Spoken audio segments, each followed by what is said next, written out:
soon as first proposition starts. So, hi, my name is Uma. I'll be chairing the round. On the panel are Farhan and Osa.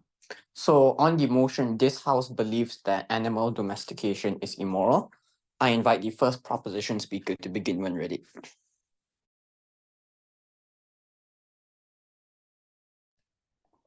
Hi, can I check that I'm both visible and audible? Yep. Pronouns are she, her. I prefer verbal POIs.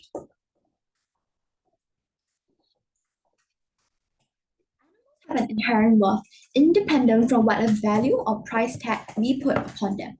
It is only when we recognize that human animal domestication is immoral that we can put a stop to animals being trapped in cages just for human entertainment as we see in zoos. Very proud to propose. I have 4 points of setup here. Firstly, what does animal domestication look like? I think it looks like things like keeping animals as pets, selectively breeding animals, creating animal dependency of humans. For example, when you keep dogs for a value of companionship, when you raise chickens in your small cages in factories so that you can get the value of food, or like selectively breeding certain animals for pets just for that kind of aesthetic value. So how did animal domestication get to the mass scale it is? I think there's kind of an overprocessing that has resulted in excessive production versus perhaps when we keep them, we just hunt and kill and just take animals and kill them for food in moderation and just what we need. But the problem is that currently animals are being domesticated on a far larger scale, and it's pushed us to act. And this is actually a fairly recent problem because animal domestication has pushed us to overpopulation, which is now why we're trapped in a cycle of having to continue producing meat and food. In reality, without animal domestication in the first place, overconsumption wouldn't be an issue humans have to resolve now. And so it's a vicious cycle. The second point of setup here is the bar to immorality. I think there are two things that we can see to determine whether something is immoral. Firstly, is whether it infringes upon the rights that we agree upon as a society. For example, we value as a society the value the right to life because it's a gateway right for you to access other rights. The second metric to immorality is that it's something that's against societal beliefs, and it's important that morality has to be upheld so that civilization can further, so that we can maintain order and things like that. I just want to caveat out animal sanctuaries and shelters for not being part of the debate, because look, these kind of animals being sent there are probably going to be like harmed and be worse off in the wild, and anyways, even after being sent to the shelters, they will probably be released once they are recovered, which is the aim of most animal sanctuaries. And therefore, our burden for today is that we simply don't have to prove whether animal domestication is beneficial or not. We simply have to prove whether it's moral or not. For example, it's probably beneficial if we kill like someone so that their organs can be donated to save like 30 other lives, but it's probably immoral and we probably don't do that. So our stance here for today is that we treat animals how we would treat humans. We don't have to defend a world where animal domestication doesn't exist. We simply have to defend a world where society doesn't support it due to its immorality. For example, human slavery, it probably still exists in the world today, but no one defends it because we all agree that it's something that's incredibly immoral. And also because of this change in perception of its immorality, it will probably exist, animal domestication will probably exist on a smaller scale on our side. Anyway, so we support things like keeping animals in the wild, cage-free animals, the protection of natural habitats, whatsoever. So opposition's burden today is that they cannot defend a world where animals are just given the best living conditions, like perhaps in Singapore. They still have to defend a spectrum. For example, zoos in India, where animals are exploited to perform acrobatics and kept are really, really tiny cages. Before I move on to my substantive, happy to take your point. Do you think that marriage and having children are immoral insofar as abuse is a possibility? Look, in terms of like, for example, human marriage, right? There's a lot of active choices taken into it. For example, you have to sign like a lot of legal contracts, and there's a lot of processes and decision-making calculus behind it. I think like you actively go into it, you have exercised a certain choice, even if it's abusive or not. That's like a different story. It's not part of the debate. So let's move on to my substantive on the violation of animal rights. The principle here is that animals are sentient creatures. It's important to note here that we don't ascribe rights to humans just because we are living. It's because we recognize that humans have a certain level of intelligence capable of making decisions and understanding what is going on. That's why we currently don't have the same law for plants. If we make laws to protect human rights because we are sentient creatures who deserve a degree of autonomy, we think that this same metric should apply to animals. 3 reasons why sentience for humans is parallel to animals. One, animals have innate self-defense mechanisms. Animals are capable of fending for themselves in the wild. For example, when a zebra sees a predator, they run because they know the importance of staying alive. So parallel this to like have humans having reflex actions when we're getting hurt. And for example, if we see a lion in the wild, we'll probably run away as well. The second reason is that animals likewise have reproduction processes, which is why we have species that have been alive for millions and millions of years. Parallel this to the concept of like marriage and courtship. It's because we have an innate desire for reproduction and existing concept of marriage to make these processes easier and more enjoyable for us. Right. I.e., there's multiple clauses to allow us to make an informed decision. For example, when you're signing your wedding, like RM and things like that. The difference is when you selectively breed animals, animals don't have the ability to sign the same clauses, or for example, decide who they want to reproduce with. The third reason is that animals have a similar level of intelligence as humans. This is why we currently have tests on animals like chimpanzees, dolphins, having certain amount of intelligence almost similar to humans. Likewise, we create human rights laws for wars, etc., because we understand that humans are aware of their surroundings and can feel pain when things like wars are going on. It doesn't matter whether humans have more capacity to understand their surroundings. This analysis that I've provided to you proves the bar that we currently use to access human sentience and create laws that is parallel to that of animals and hence justifies its immorality. The burden of opposition is for them to prove that animal sentience is so different from humans to the point that we don't have to care about it at all.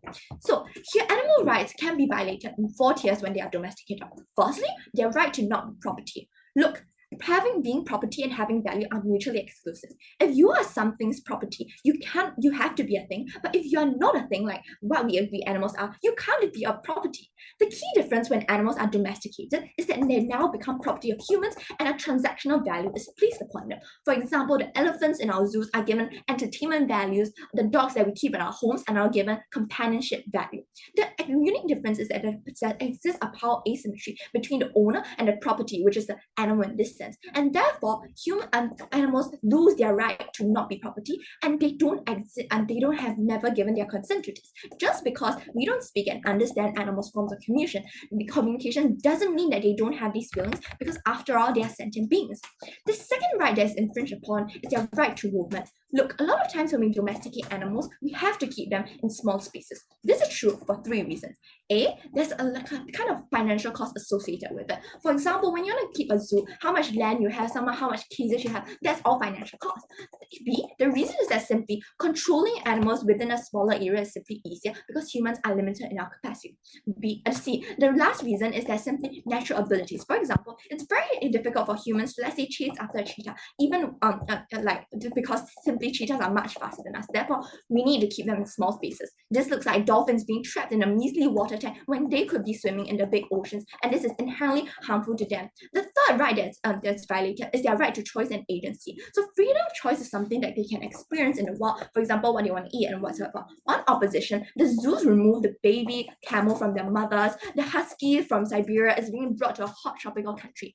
In the best case scenario, when they are treated, even if they are treated better in zoos, for instance, there's still no consent given, and this principle being violated is what we don't agree with. The last thing is the right to life. I would probably parallel this right to life to current processes for human anesthesia. For example, the doctor asks the patient multiple times before we make them sign clauses whether you want to be given anesthesia, because we recognize that the right to life is important and can be easily taken away. On opposition, animals are slaughtered on a massive scale, for example, for food. In some ways, this concession to their right to life also then exacerbates all the above 3 rights we bring to you, i.e., without the right to life, you also lose the gateway to a good quality of life, your right to movement and choice and whatsoever. And therefore, because on 4 tiers of rights being violated, I think don't be a cynic to domesticate, proud to propose.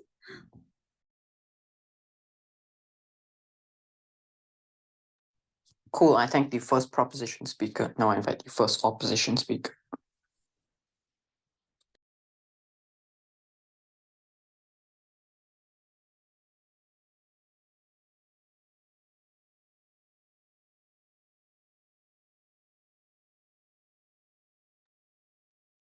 Hello.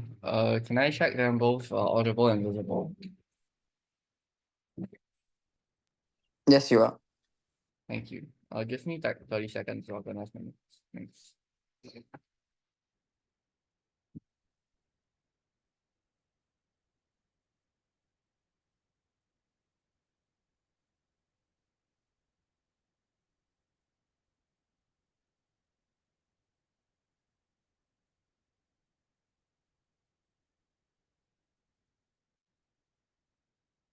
All right.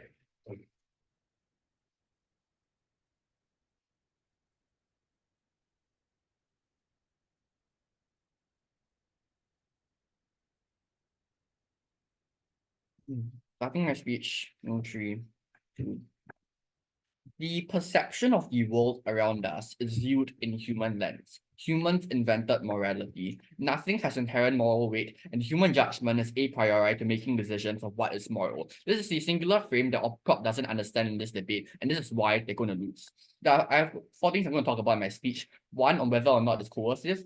2, is it inherently immoral? 3, why it aligns with human morality? And lastly, why domestication is an obligation that humans have. Our stance in this debate is very simple. Domestication as a process isn't immoral. The abuse of animals might be immoral, but that doesn't make the thing in and of itself immoral. The example that my speaker raised to you was that because it is abuse and bad instances exist in every single process. Marriage can create or lead to toxic relationships and abuse. That doesn't make marriage immoral. Panel, this cannot be the claim that proposition pushes onto us. That is not fair. This debate has to be about the idea of domestication in of itself. Before that, a couple of responses. 1, does domestication equals overpopulation? It's a very weird claim coming out from proposition. Note, the missing link is drawing the exact reason as to why human beings are the way that they are because of domestication. I think that human greed still exists, so it probably means that humans will still hunt, humans will still overpopulate, regardless of whether domestication occurs. It's simply a means to an end. Don't think that's true. 2, action versus execution. The debate is about the concept of morality in itself. Proposition cannot win this debate when it's proved that animal abuse is bad. That is disingenuous. You have to talk about the action of itself, even if the execution instances where it's bad, they cannot use that to weigh over us. Thirdly on choice. You think that having children in of itself isn't immoral either, right? So it probably is the case that in some instances, when the actors that you're acting upon don't have a choice, it doesn't necessarily mean that it's confirmed immoral. We don't think that makes sense. So fourthly, on whether animals have similar levels of intelligence to humans, we think that probably isn't the case for a majority of domestic animals, such as like dogs, etc. So you can't weigh that or use that to like caveat a whole list of animals or the entire concept of domestication itself. Lastly, then, on this idea of rights and inherent value. Proposition's own mechanism knives them. They tell us that morality is a societal belief. So if that's the case, then why isn't, and then if that is the case, then probably society also believes that they don't accord value to things like bacteria or plants who also have the ability to react to the environment around them and also have the ability to produce. So the logical conclusion of that is that it probably isn't the case that these are rights that are inherently true or inherently weigh over all other moral considerations, meaning that humans have to decide. This, I think, is enough to wash out Optrop's entire case. On to my points. Firstly, is domestication inherently coercive? The answer is no. The idea that animals went through domestication, because I think it is true, because one, they're the most cooperative. For example, whales, tigers, etc., they are naturally hate being owned and belong are not domesticated as a reason for that. So they're particular animals that are chosen. So most domestication hence occurs to willing animals that suit domestication. For example, dogs, cats, and horses that exist and coexist meaningfully alongside humans. And second is on the idea of cooperation, meaning that domestication could only occur if both parties benefit. This looks like tamed animals by giving them benefit and vice versa to humans. This parallels in nature very often times. For example, many animals work together for each other. New symbiotic relationships, right? Frogs and spiders, oceans with crabs, etc. We think that this isn't so different. Secondly, then, is it inherently immoral? We think that the process of domestication, because it is a process of cooperation, impacts like abuse isn't tied to the inherent process. Like you don't need to abuse to domesticate an animal, for example, riding a horse. But for example, repeat domestication is oftentimes going to become cooperation instead of abuse, and it isn't inherently harmful. The problem then that the proposition tries to push is that it may be like execution might be problematic in some areas, but the fact is we still domesticate animals by making it more humane, for example. And I don't think that abuse is tied to the idea of domestication, but able to hence reduce instances of abuse on ourselves in house. We already the example of marriage and why it isn't the case that marriage is inherently immoral. No, thank you. On to my first argument then on why it is moral because it aligns with human morality, and crucially, it is hugely beneficial for humankind, which makes it moral. I want to contest the idea of morality. Morality is very simple. As a judge, you're likely to be the average intelligent voter who views morality through a human lens. And this looks like two things. One, you prioritize human survival over all else, but secondly also to be charitable and to be fair. It is also to be some degree empathetic to some degree to these other animals. So it means like not doing unnecessarily large degrees of harm. The second claim then is that something is only immoral insofar as you have an alternative, which we're going to prove that isn't the case. Panel, I want you to imagine a world in which we didn't domesticate.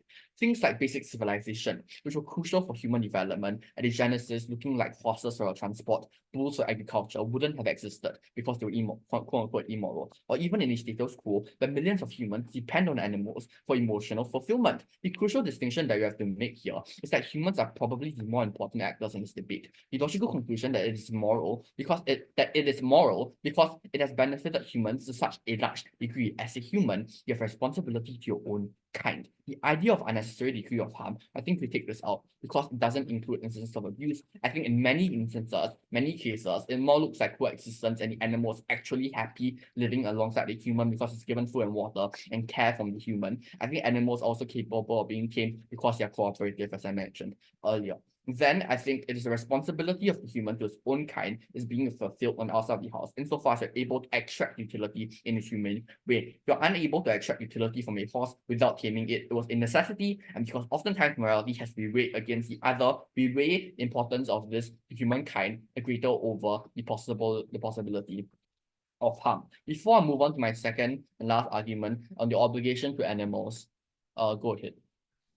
It is necessary for humans to live with a liver. For example, someone who needs a liver, does it mean that it's obligated and immoral for them to kill someone else to obtain their liver? Yeah, of course, morality has to be weighed, right? Which is precisely why I said that probably speaking, humans can't like cannibalize another human because humans have equal moral weight and humans invented morality. Oh yeah, we have to engage with that. Now on to my second argument on obligation to animals. Insofar as humans have taken natural resources from the environment, we then have an obligation to take animals in and care for them. In multiple instances, it looks like taking in dogs, animals, kept looking after them and living alongside them. We provide better environments for them as to what is in the wild because of the degree of human degradation. The outcome then is that there's a moral obligation to domesticate that exists because in a world where domestication is with a world without domestication is considerably worse because animals would have otherwise been driven to extinction. The comparative is being dead versus being in the loving care of human beings oftentimes. Even in the examples of zoos, without zoos, there are multiple endangered species that would have already been killed by humans already. So in the instance of a grim and dark world, you think that is far better, or at least there is some sort of moral obligation to take care of these animals because comparative for them is much, much worse because of proposition's world, they don't stop things like extinction or environmental harm. The comparative that you defend is animals living in the wild in a situation where the world is on fire. They need to defend their burden in this debate, and I don't think they do that. For all these reasons and more, I think we're able to prove necessarily that it's not the process of domestication itself isn't inherently immoral, but also secondly on why we have this moral obligation to them and how it's benefited human beings. Morality has to be weighed, it isn't objective. All these reasons.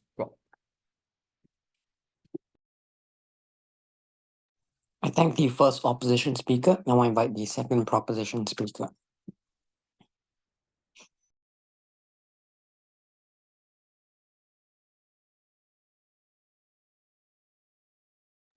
Hi, am I visible and audible? Yes, you are. Thank you.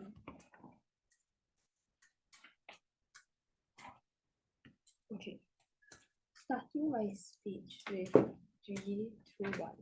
When opposition chooses to nitpick their example of like defending abusive marriages and children to saying that, oh, children are born without like consent either way, so consent doesn't matter, I think opposition really loses because realize that consent does matter. Just because a child is born without consent doesn't mean they aren't protected by the court and protected by many laws and their human rights. And just because the child isn't born with consent doesn't mean the court doesn't protect other like laws that protect consent of like in other situations where both parties like have during intercourse still have to consent. I think like when opposition tells us that the reason about like this whole morality thing and about how it's invented by humans, I think they're completely wrong, because the reason why humans invented morality wasn't to make ourselves superior to every other living being in the animal kingdom. This was a ridiculous argument. We based our moral laws on this principle, universal principle, on universal principles like suffering, autonomy, and fairness, because we understood that this was an experience that everyone has regardless of their backgrounds. One, human morality was based on the universal experience that also applies to animals. Two, these moral laws were invented thousands of years ago. We think that philosophers could very well have created them on the basis of all animal life rather than only human life. And the third response is that even if humans invented morality, morality has shown to shift historically. That is why slavery was once considered the norm, but now it has been abolished and denounced. It's unclear why a set of moral principles created thousands of years ago is now applicable to our society today. Just because something has historical precedence doesn't make it moral. Thus, we don't really think this was a response to our sentience arguments that we gave. But to take this one step further, we would even argue that this normalization and like labeling domestication of animals as moral is exactly what has caused us to become so immoral. Moving on to another response to what they said about how, oh, the abuse of animals may not be immoral, but domestication of it is like not immoral. I think Op has really failed to listen to my first, because we literally gave you 4 moral justification independent of animal abuse but contingent on animal domestication. Because no matter how well an animal is treated, they can never actually consent to being like trapped in a place, even if this place is like a grand haven. Just because someone has like Stockholm syndrome doesn't mean that they were unfairly kidnapped. And when they say that domestication only occurs for the benefit of both parties, I think opposition really lives in a utopia. Because when domestication occurs on our side, on their side, they have to acknowledge that while there is nice domestication in, like, I don't know, zoos where they are treated really well, there's also going to be domestication that they have to accept, which is domestication where people are actually, where animals are trapped, farmed, and killed for food, because that is exactly what opposition is pushing for. If their main practical claim is that they have food for people, they need to defend a world where domestication involves the killing of animals for the benefit of others. I don't see how this benefits both parties when one literally dies when the other eats. I don't see that. And even if they say that, oh, domestication, you can tame them and then they consent to it, I don't understand how they can receive any consent where animals can't even speak. I don't see why just an animal staying in a house because they think it's like their only shelter in their life is considered consent, because clearly you have removed them from their natural environment that they don't even have a choice. Furthermore, opposition told this like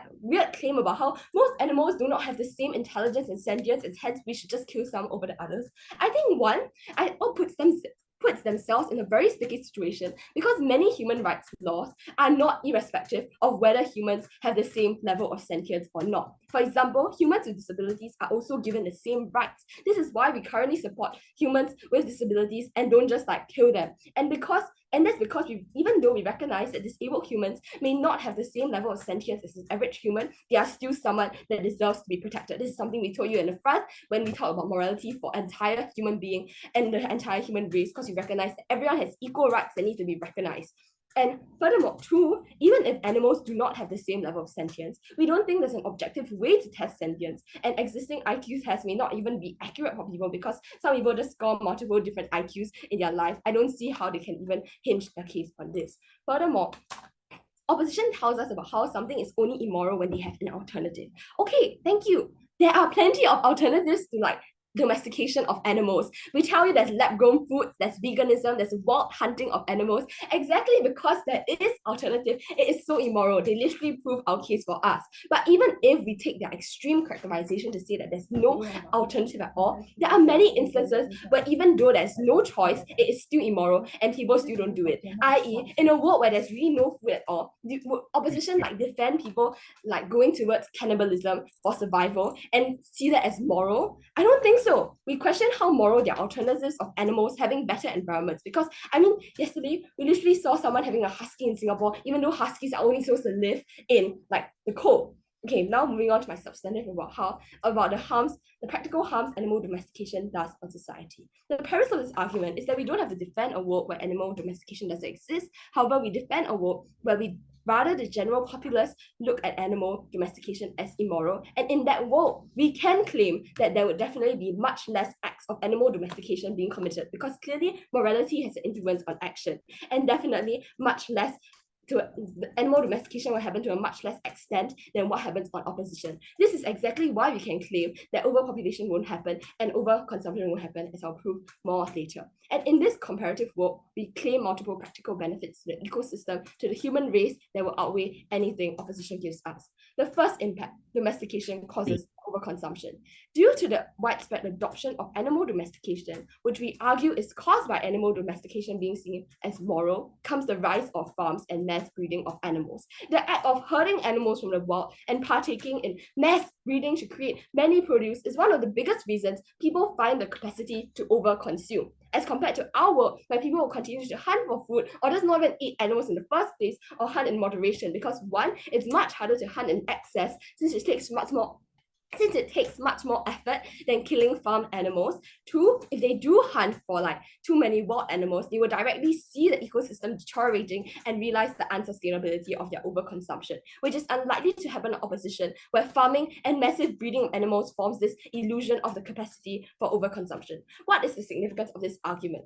Overconsumption is extremely harmful to an environment. More importantly, this impact outweighs opposition if they want to push that animal domestication is justified when necessary to have sufficient food, because we argue that the population boom will not even happen in the first place, since methods like farming won't exist to feed large populations, and large populations won't even continue to keep breeding because it's clearly not sustainable, and hence the need for food will not even happen in the first place. The second impact of this argument is that ecosystems are drastically harmed by domestication. Realize domestication directly removes animals from the wild, like you're removing apex predators like lions for zoos, or like certain chains in the ecosystem just for people to eat, like massively. And when opposition tells us any environmental harm, I don't think they actually benefited, because them directly removing people from ecosystems is directly destroying the environment.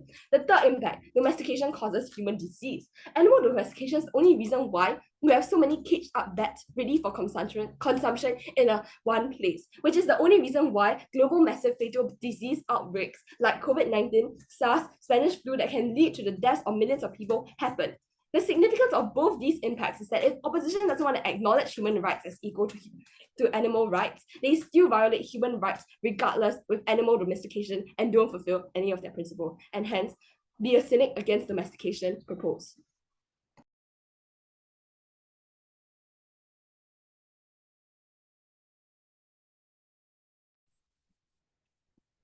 All right, I thank the second proposition speaker. Now I invite the second opposition speaker.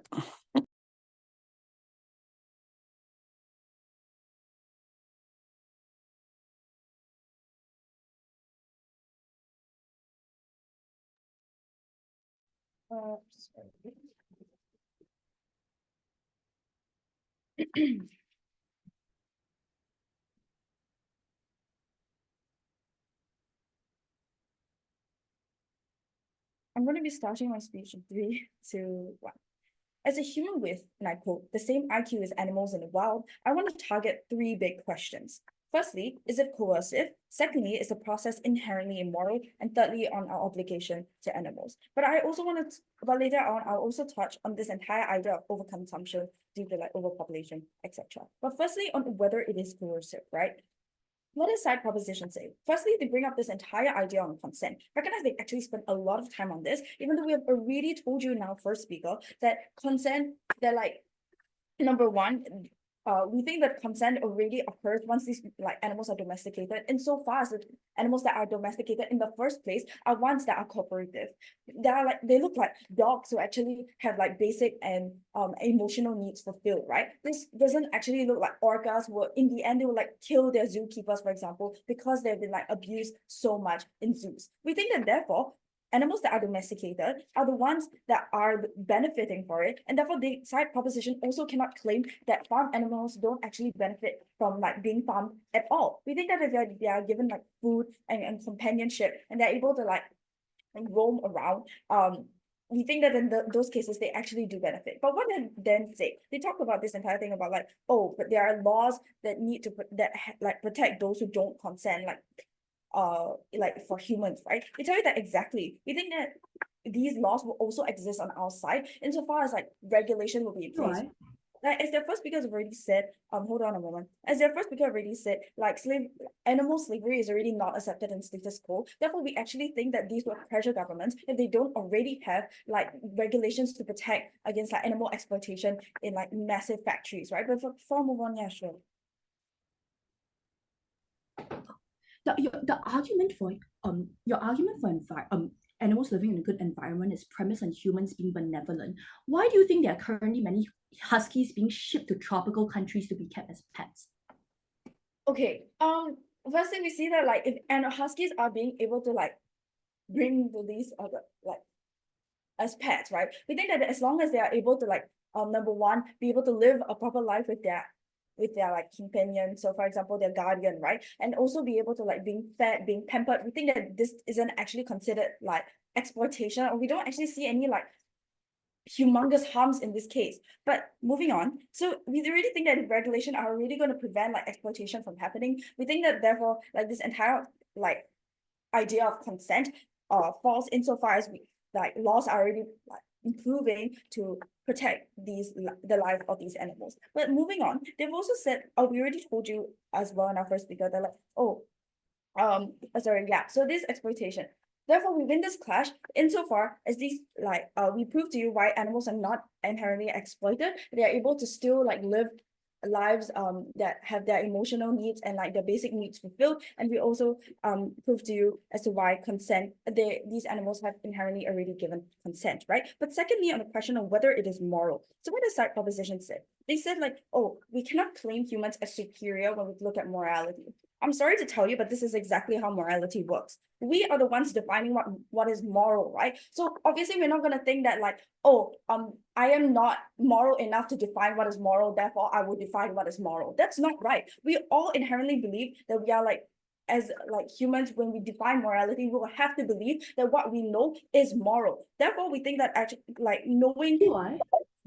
No, thank you. No, therefore we think that like morality, as long as we believe that like these animals are not exploited and that these are using to progress and like these laws are already like being improved, we think that therefore this is like animals, therefore we think that like animal domestication is not immoral, but only because like opposition, we also told you that it's like only immoral like only if there's like what side proposition to us is that they're like, oh, they're lab-grown food and veganism. Recognize that this is exactly what is given to us.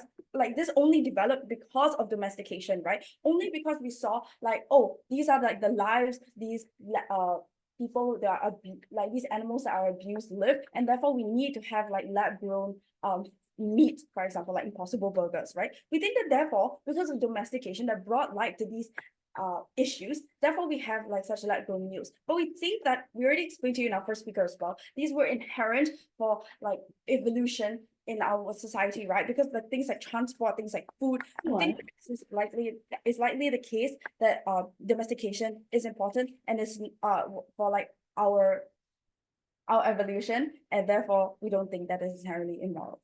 But before I move on, yeah, sure. You can't say that because humans invented morals so we can be immoral, or at the same time simultaneously saying that animals will be treated well because that is premised on humans being benevolent. Sorry, what? Can you repeat that? You can't say that humans invented morals, therefore we can be immoral, while at the same time claiming that animals are treated well because this is premised on all humans being benevolent. Okay, I don't really get the POI insofar as we believe that if we are learning like through like labs and like research on like what animals exactly need to survive, and therefore we will like give them more of that. And like protective regulations are in place. Therefore, we think that their lives are being improved anyway.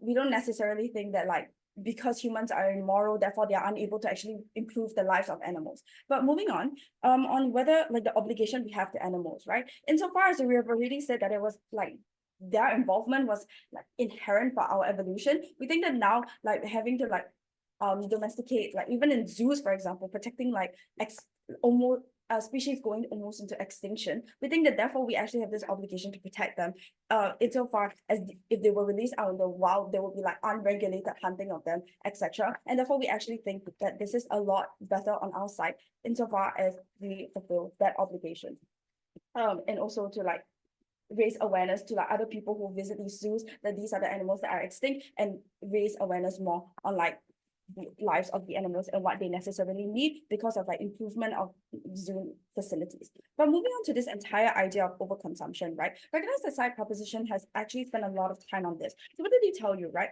Firstly, that it will be a lot more difficult to hunt in excess insofar as the process is a lot slower compared to like mass reproduction, for example. We don't actually defend, firstly, we would like to respond to saying that we don't actually defend forceful breeding, right? We've already explained to you in our first speaker that we don't support like unethical executions of domestication, but we don't necessarily think that domestication is the one that is harmful. Couple parallels to this, for example, right? I don't consent to going to school, but I do have to go to school. Is that considered abuse? No. We think that as long as like I'm benefiting from it, the country is raising a generation of like people that can contribute back to the economy. We don't think that is abuse. I think the same goes for like animals, right? And also like we also told you that like if marriage gives rise to so much like domestic abuse, we don't necessarily think that, oh, then we should just ban all marriage, right? We don't think that like marriage is immoral. We don't think that that's necessarily the case. Therefore, we believe that as long as domestication is not the one that is not the reason as to why these harms are brought about, but human greed, which will exist on either side anyway, therefore they cannot claim this benefit of like how there would not be overconsumption. Recognize that side proposition also has said that like, our proposition said that like this would be a lot more difficult, and therefore like the problems we already have explained to you in our first speaker that like this will happen anyway because of human greed and wanting to make profits. With all that said, I'm so proud of you.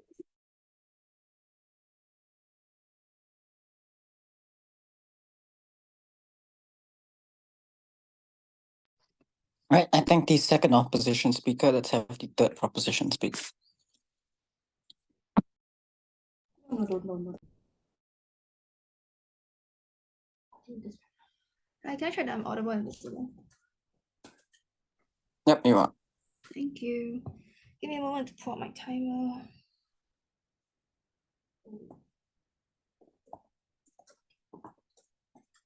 Starting my speech in 3, 2, 1.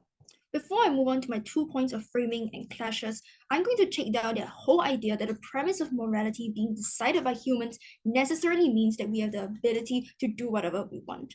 2 responses. Number 1, you cannot tell us that we have the right to do whatever we want when you also premise your same case on animals living in good conditions, because that is dependent on the benevolence of humans, which comes from humans acknowledging that morality exists in their world and in them. The second response then is that morality decided by humans is trash and is often messy in the real world. That's why we have so many checks and balances like lawyers and contracts in order to make sure that our morality doesn't go astray. We don't think that they can tell us morality is always rational on their side and is always going to be beneficial for every single animal and human in their debate.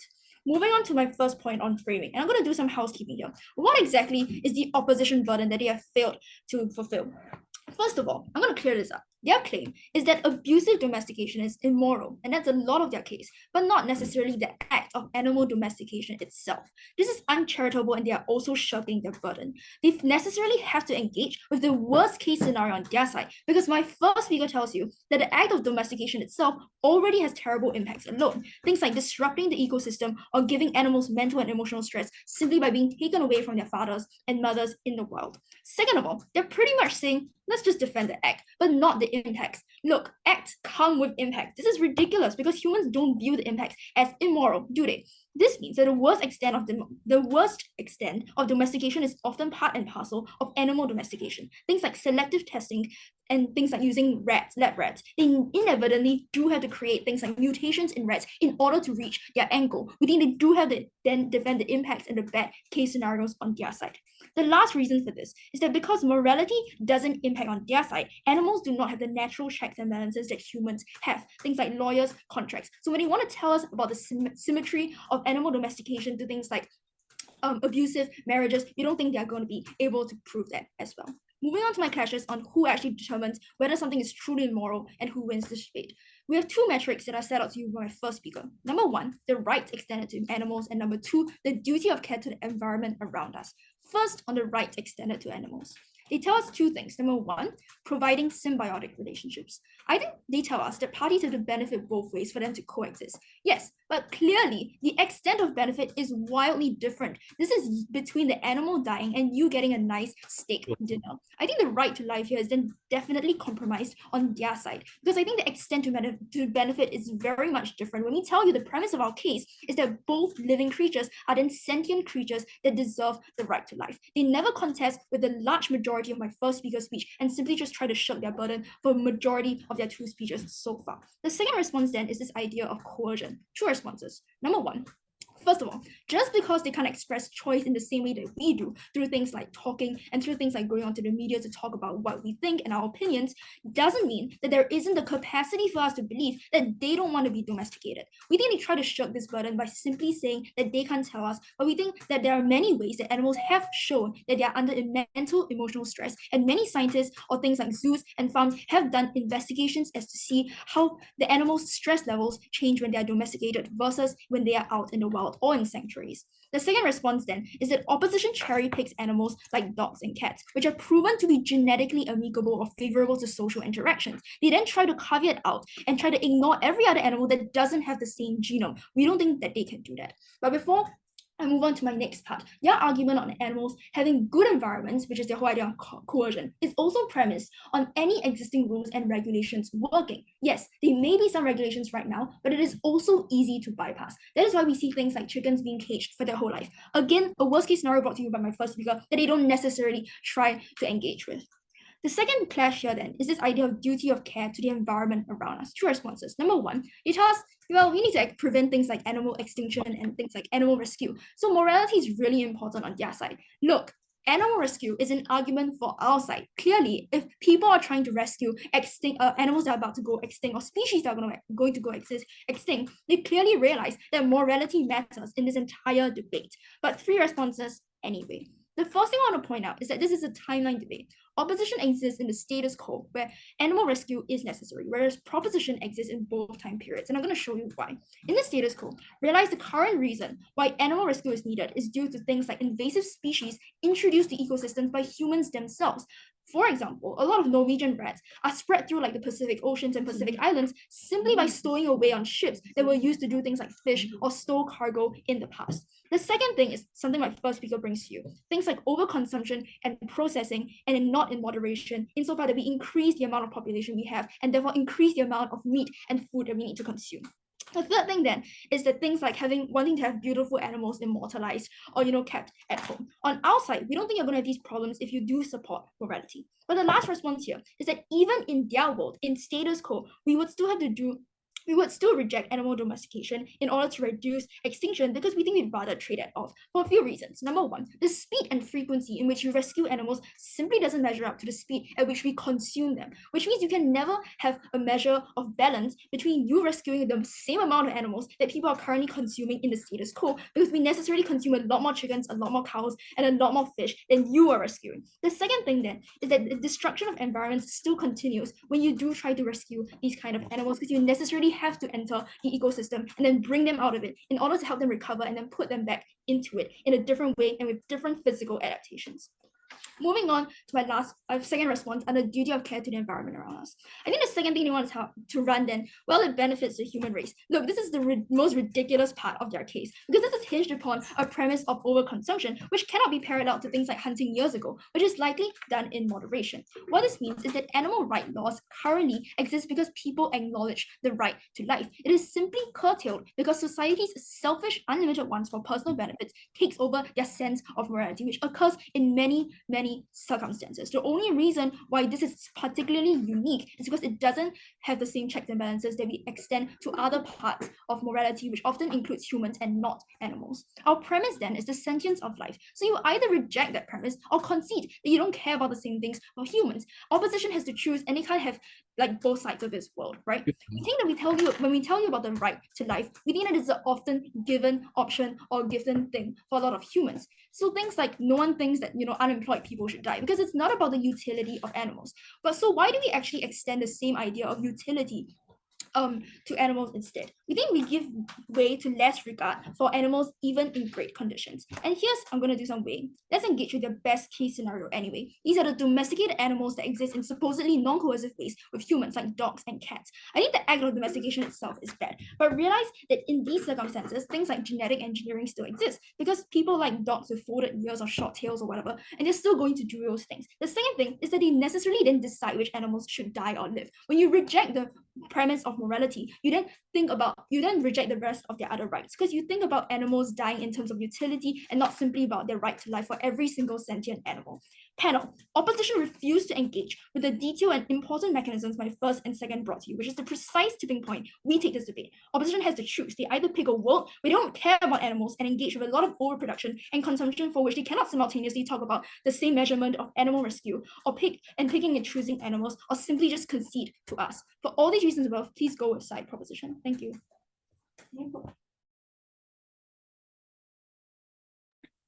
All right, I thank the third proposition speaker. Now I invite the third opposition speaker.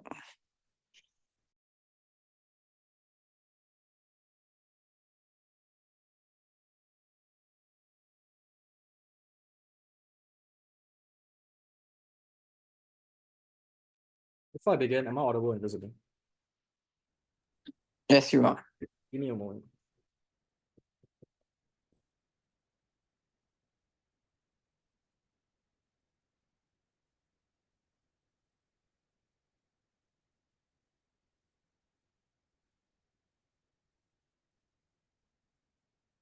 All right. My phone's actually him. I'll begin my speech. Verbal POIs. I'll begin my speech in 3, 2, 1. The very fact that proposition is wearing glasses, wearing clothes, debating over Zoom through mobile devices, the fact that they even exist on this planet is because domestication existed as a crucial part of human development. If they want to argue against that, we call them out on their hypocrisy. 3 things I'm going to do in this speech that completely destroys proposition. 1, I'm going to prove that the concept of domestication in and of itself is not evil. 2, I'm going to prove that there is a lack of a better alternative, which makes it so that it's moral because it's the only choice we could have made. And 3, why humans matter above all else. The first is to ask, is the process of domestication in and of itself immoral? We tell you that that is not the case. Why is that so? Because note, right, that so long as proposition doesn't prove that domestication is abuse, then they lose the debate. Because there can be infinite possibilities that come from a concept. We can throw you many examples, right? That if you have marriage, you can possibly abuse your partner. If you give birth to a child, you can possibly abuse the child. If you send the child to school, you can possibly abuse the child. However, these concepts and processes are not immoral because that is only a possible outcome and a possible bad form of execution and not the entirety of what possibility is. So long as they don't prove that abuse is domestication, they lose this debate. So we tell you, domestication, yes, a lot of times can look like abuse and torture, but it can also look like happy cooperation between an animal and a human, or with cooperation between 2 individuals. We think that a lot of the times, benevolent actors don't contradict our case because benevolent actors is a counter to prove that there is a possibility for good outcomes to come out of domestication. That is to say, based on the motion itself, domestication is immoral, right? So since domestication isn't abuse, we don't think that in and of itself it's an immoral thing. What is the push that comes from their side of the house then? They try to say that domestication is inherently immoral because it takes away the right to agency. Note that that's actually the only argument. They give you 4 layers of analysis, but just think about it, right? The right to freedom is just the right to agency. The right to life is unimportant because we protect them from death from natural causes and other animals, and they will die anyways.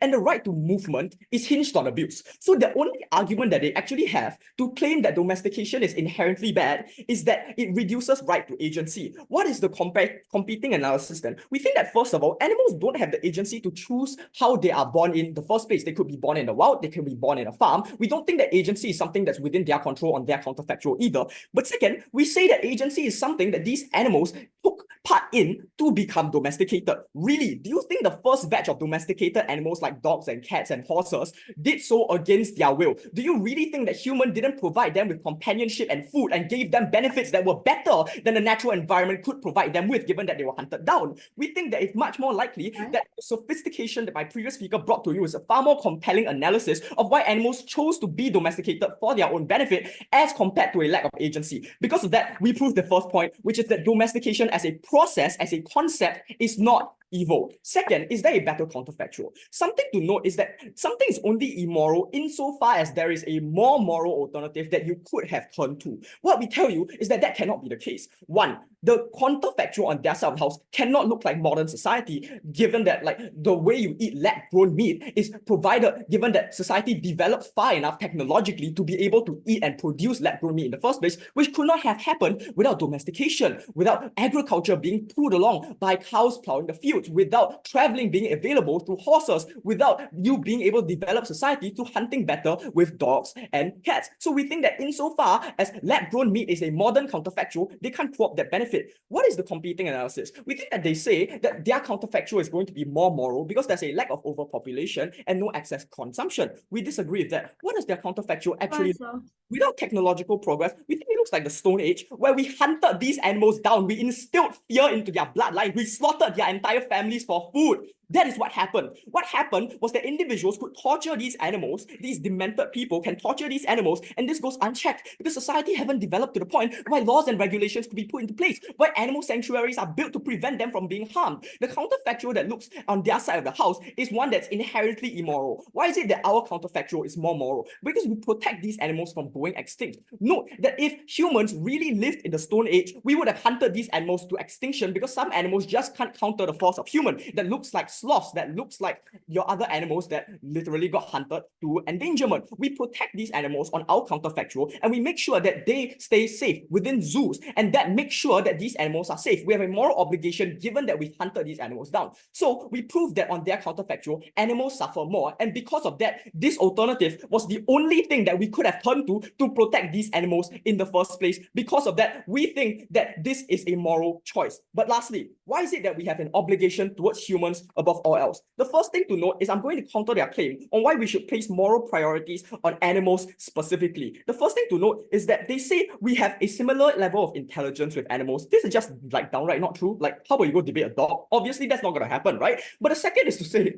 that animals and humans are not comparable on a level, even if they are on the same intellectual basis, right? So we weigh up the idea of a disabled person. If a disabled person who only has the intelligence of a 2-year-old, you weigh that up against an octopus, which has the intelligence of an actual 2-year-old. You weigh that up. What would you rather kill? Probably the octopus. If we buy the frame that they say that morality is based on a general consensus of society, you would much rather kill an animal, even if it's at the same level of intelligence, as opposed to a disabled man. That is why humans are more important than animals. But second, I want to call out the hypocrisy on their side of the house, because they say that we should place moral priority on animals because they have self-defense mechanisms and reproductive processes. But note that plants and bacteria also have that form of reproductive process and self-defense mechanism, right? They say that just because animals can't express doesn't mean they should be hunted down. Look at the hypocrisy. When plants get hurt, they send high-pitched frequencies of screams that humans can't detect. But then we kill plants. Look at the hypocrisy. Given that we are willing to kill plants and bacteria, or even like create more of them for their own benefit, such as creating vaccines, we think that we don't place moral priority based on the ability to have self-defense or the ability for reproduction. We place moral priority insofar as you're able to display some form of human trait, such as pain. And we think that is the most important factor.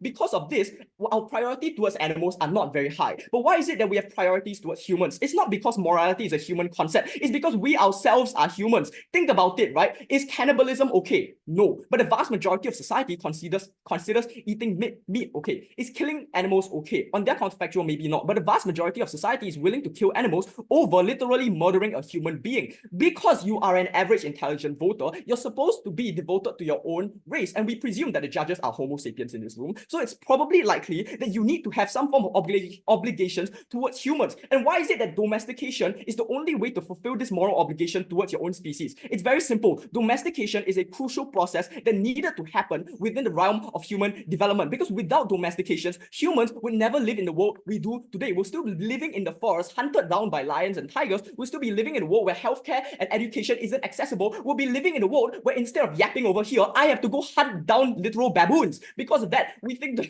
domestication is important because it ensured human development occurred to a sufficient degree that it benefited humankind extremely largely. Even if we lose everything else, even if we lose out on the fact that abuse is domestication, even if we lose out on the fact that there was a more moral alternative, we think that we prioritize human development because it's the most important thing that needs to occur given that you are a human. Your obligation towards your own species is significantly larger as opposed to your obligation towards animals that you don't know, that you don't care about, who aren't you. It's different in your DNA. And for these reasons, I think it's never been clearer. Side with opposition.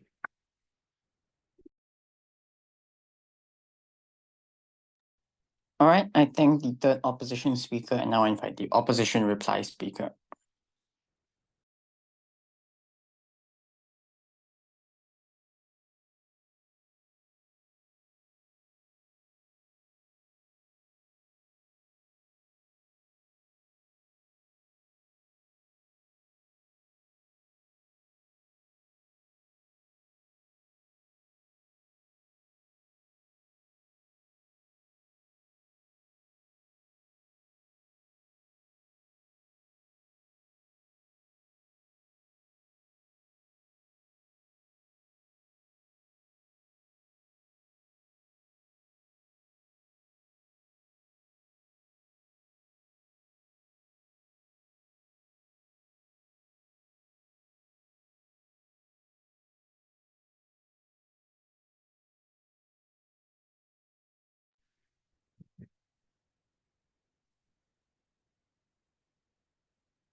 Can I check them both audible and visible?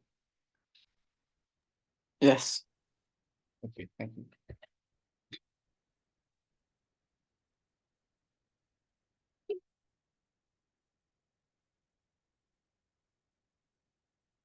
Starting my speech in 3, 2, 1. I think I very simply want to reiterate what I mentioned at the start of the debate, that morality, as you have pushed down the line, isn't absolute, it isn't objective. It is a human construct. Philosophy is a human construct, and humans made it, so humans have priorities. As Homo sapiens, human beings in this room, as the average reasonable voter, we need to consider what morality actually is. Down the bench, we're able to counter opposition's claim that morality is objective, that animals are significantly more, if not equally important, to human beings. With that, I want to do a couple of things in my reply speech. The first thing I want to talk about then is about the idea of coerciveness and why we win this. The second thing is about the idea of morality and whether or not humans or animals are more moral or more morally valuable. And we are able to take a trade-off in this debate. The last thing we want to talk about then is our counterfactual versus their counterfactual. Firstly then, on coercion.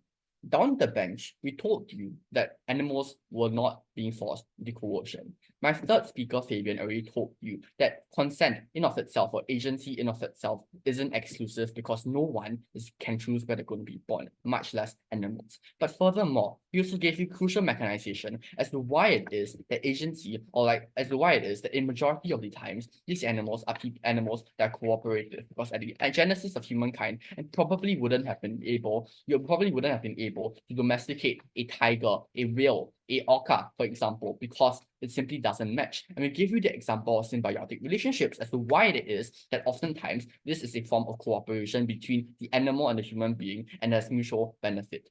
Now, I think we win this. I think we win this once and for all, because I think on their side of the house, they are necessarily then unable to prove that abuse is domestication because of all the things my third speaker, Fabian, already told you. That the idea that the hypocrisy from their side of the house already means that you probably don't think that plants and animals, plants and bacteria should be protected above all else. So then means that at the end of the day, there is some form of moral judgment and moral weighing between different actors because we are humans.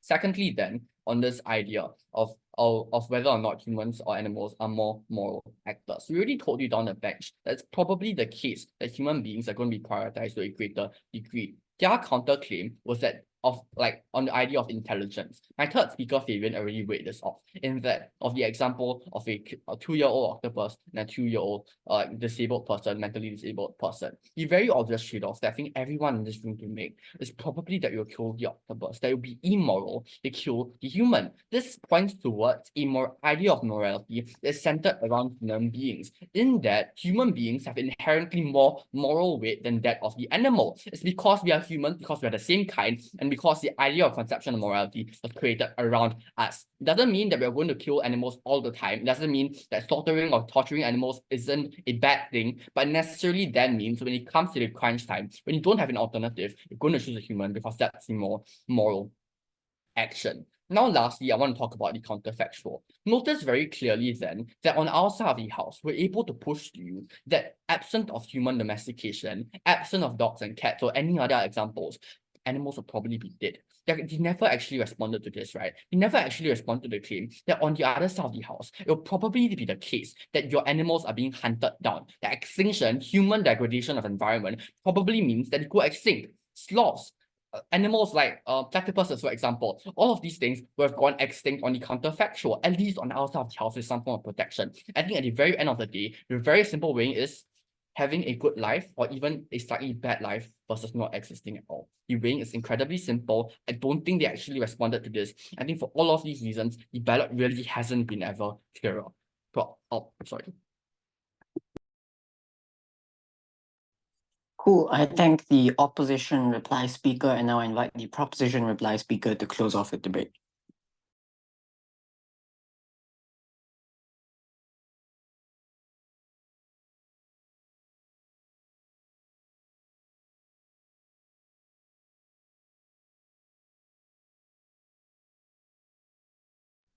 Hi, can I check that I'm both visible and audible?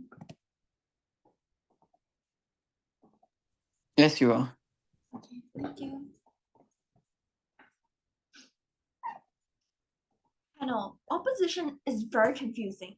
They claim that, hey, it's okay for humans to be immoral because they invented morality. But at the same time, they tell you domestication is good because humans give them good living conditions. Let me break this down carefully for you.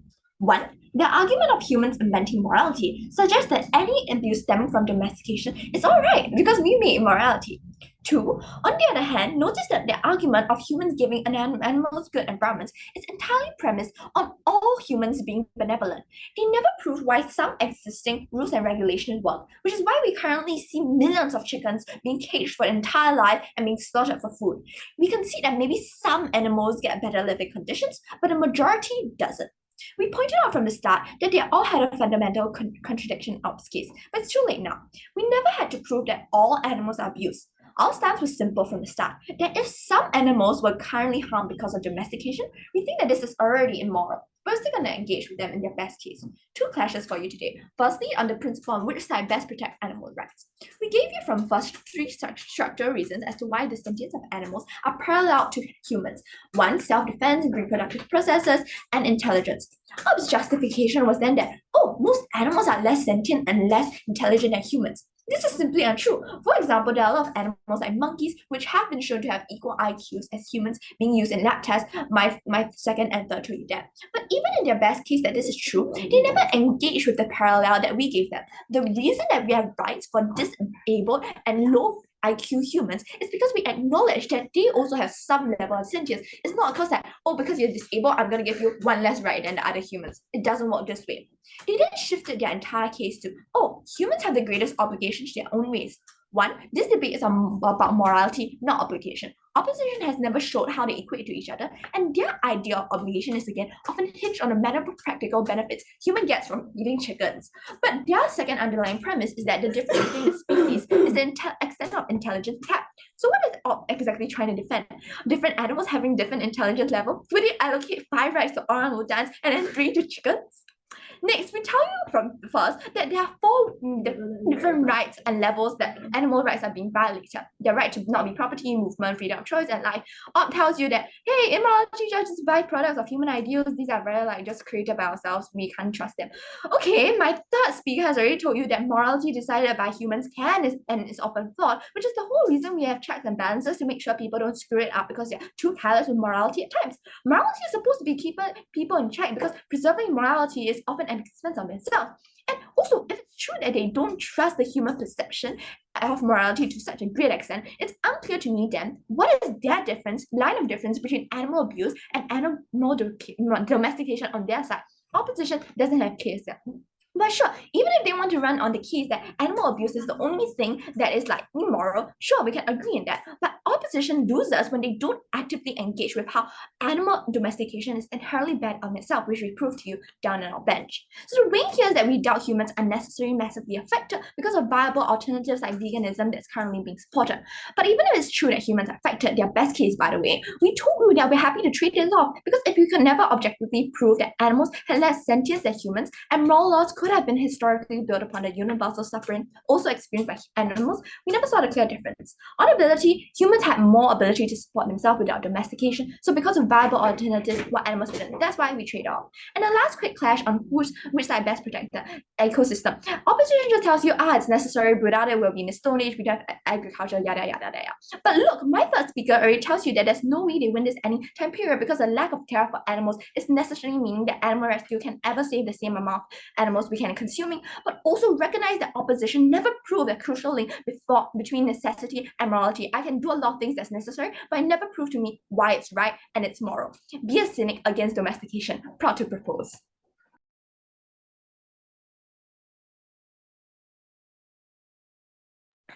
Okay, I thank all speakers for the debate. And for the judges, we can deliberate on this score. So you can come to room 2. Or And OC, you can also end the recording. Omar, you can ask them to leave. Yeah. Oh, I think they can leave because they're going to know the result in the main hall anyway, right, Uma? So I think the Yeah. debater can leave and we can deliberate here. And when we go out, we can tell them the result in the main hall, right? Yeah. No, it's just in case some of them don't leave the breakout room. Uh, can I ask the debater to please leave the breakout room? Thank you for the debate. I think they're leaving.